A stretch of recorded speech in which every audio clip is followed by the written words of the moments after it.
Senator Tim Sheehy, in a speech this week, called Iran's IRGC a death cult. The same is true of their financial sponsors in the City of London. Let's listen first to Senator Sheehy. These are not humanitarian freedom organizations. They are death-dealing cults, and they want all of us to die brutal deaths. William Buckley was abducted in 1985, an American military officer. He was skinned alive on camera by the Iranians. American prisoners of war who were captured. They were never called prisoners of war because they were captured by lunatic terrorists, so they were not subject to the Geneva Convention. They were captured and murdered, power drills through their brains. This is in Iraq. These are families that have dealt with this, and they've never gotten a single dime. These families have never gotten restitution, and not a single president has ever stood up to them. Love Donald Trump or hate him. Love his policies, hate ICE, love ICE, whatever. There's never been a single president who has stood up to Iran and hit back. That death cult description fits the diseased globalist culture centered in the City of London, in which the IRGC has functioned as a deployable terrorism asset for 47 years. That larger cult uses narco-terrorism and Iran's religious terrorism as a weapon of war worldwide. It's just as deadly cultural attacks on scientific and technological progress through environmentalism kill more slowly. I'm Barbara Boyd. I followed the attempt to impose a post-industrial new dark age on the United States ever since Paul Ehrlich published The Population Bomb in 1968. That was also when the drug-saturated counterculture and the New Left began their present attack on the United States. The Iranian Revolution and the end of nuclear power at 3 Mile Island, both in 1979, are chapters in the very same book. Today, I'll show you the biggest stories of the past week. They really haven't been covered elsewhere. First, we'll look at how the IRGC fits with globalism's new Dark Ages scheme. Then we'll see how President Trump's nuclear renaissance flips the entire script. I'll close by showing you the weapons Scott Bessent is using in both Iran and worldwide against what can only be called dope and terrorism, Inc. But before I start, hit that like button and share this video so that we get the maximum reach for it on YouTube. Now, in 1979, the Iranian Revolution was engineered by the British and American intelligence services. At the time, the Shah was engaged in turning Iran into a modern, sovereign, industrial nation-state powered by nuclear energy. The Iranian Revolution changed all of that, turning the Iranian economy into an export-dependent colony valued by the City of London and the modern British financial empire for its oil and gas, the petrodollars the Ayatollah invested in London real estate, and the IRGC's utility in proxy wars preventing any Middle Eastern nation from controlling the region's oil and gas. As a result, the IRGC death cult now controls upwards of 50% of the Iranian economy. The 2004 Iranian constitution allows it to control up to 80%.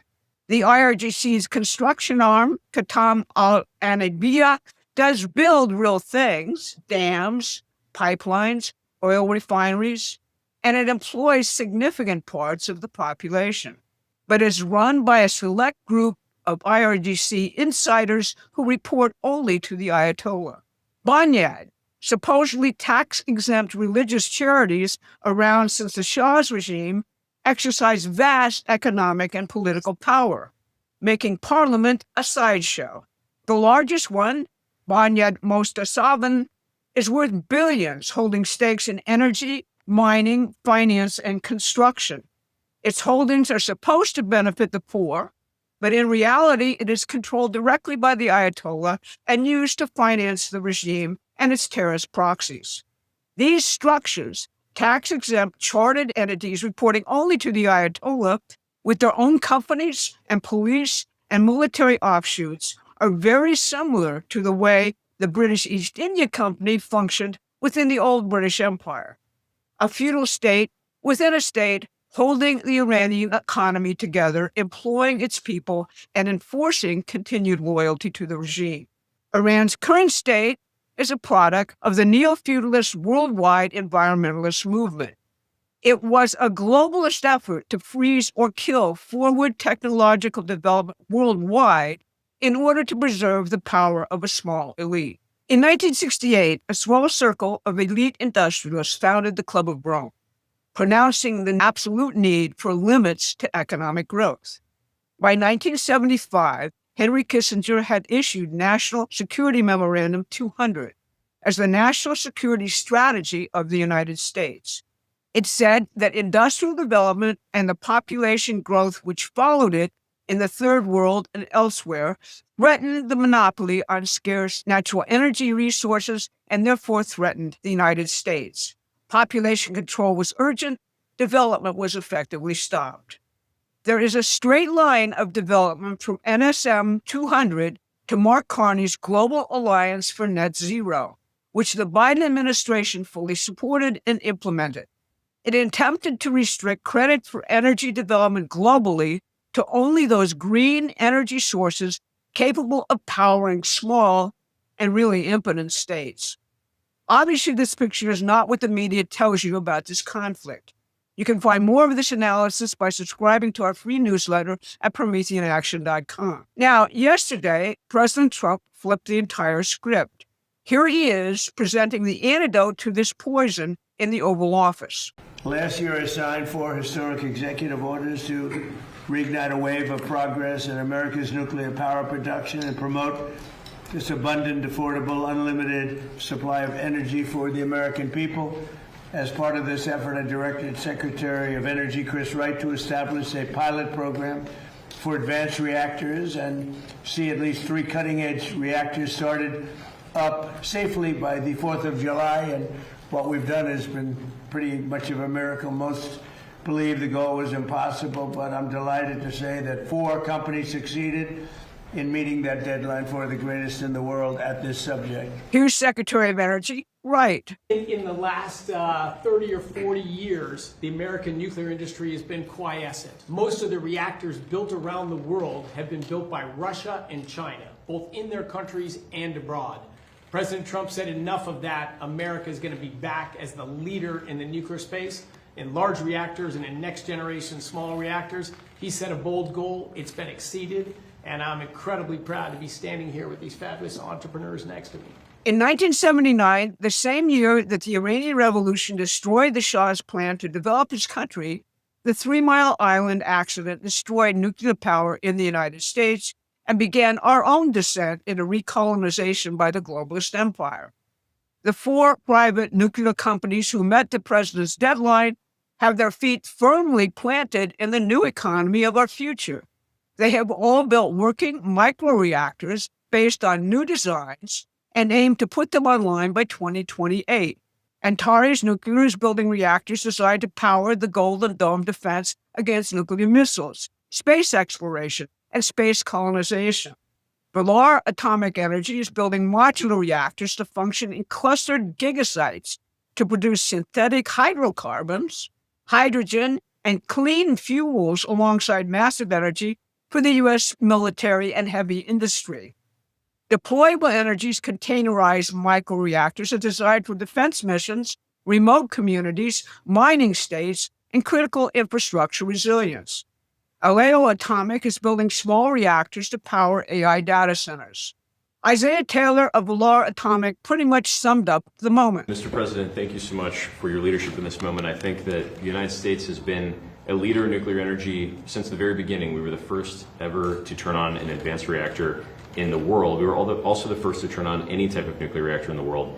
But over the last 30 years, we became more interested in PowerPoint than in power plants. And it's your leadership that is changing that. Right now, the entire world economy and relations between states are governed physically by geology. Oil and gas are concentrated in specific places. Extraction requires capital and infrastructure.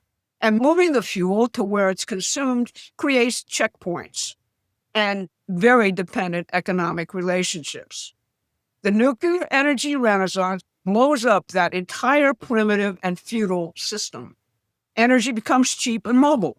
Power shifts away from the British Empire's control points to the nations with creators, and workers exercise scientific, engineering, and other forms of advanced human creativity. This is exactly the American system of political economy as Alexander Hamilton designed it. Now, the criminal drug cartels in Mexico and their financial enablers are much like the IRGC and really came from the same father. They are death cults trafficking in sex, weapons, and drugs with support from elite financiers who profit from their crimes. Under the Biden administration, they produced a mass casualty event in the United States every year, killing 100,000 of our people, many of them young people. The Treasury Department is using the same military surveillance operations used in Iran to mop them up. In Iran, Scott Bessent is targeting oil sales, the banking networks that launder the oil money, weapons deals, and the crypto Iran has been using to dodge the banking system entirely.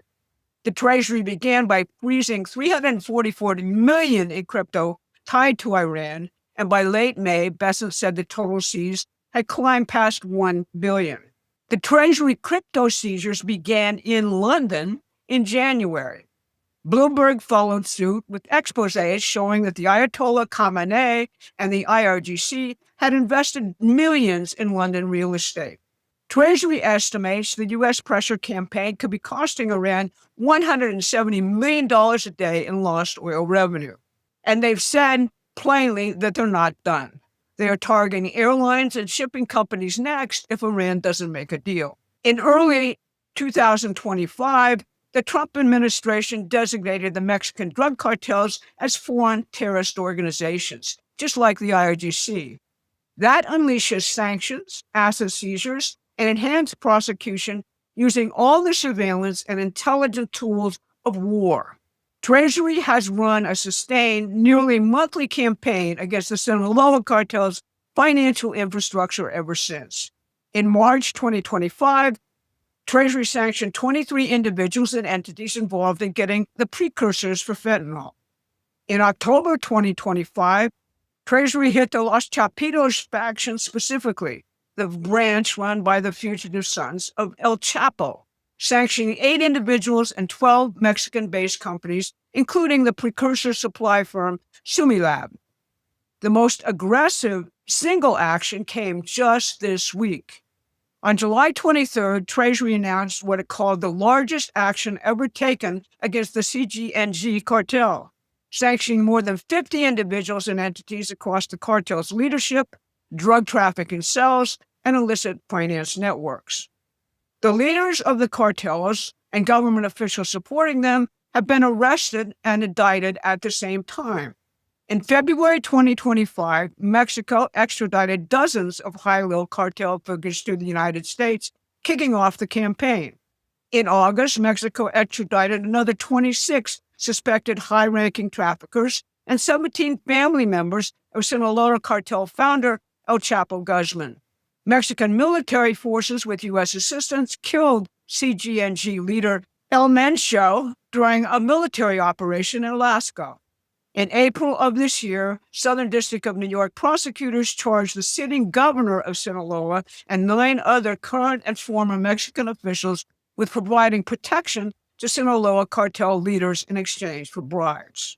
So you see, Donald Trump is doing everything possible to break the grip of the new dark age oligarchs on the American soul.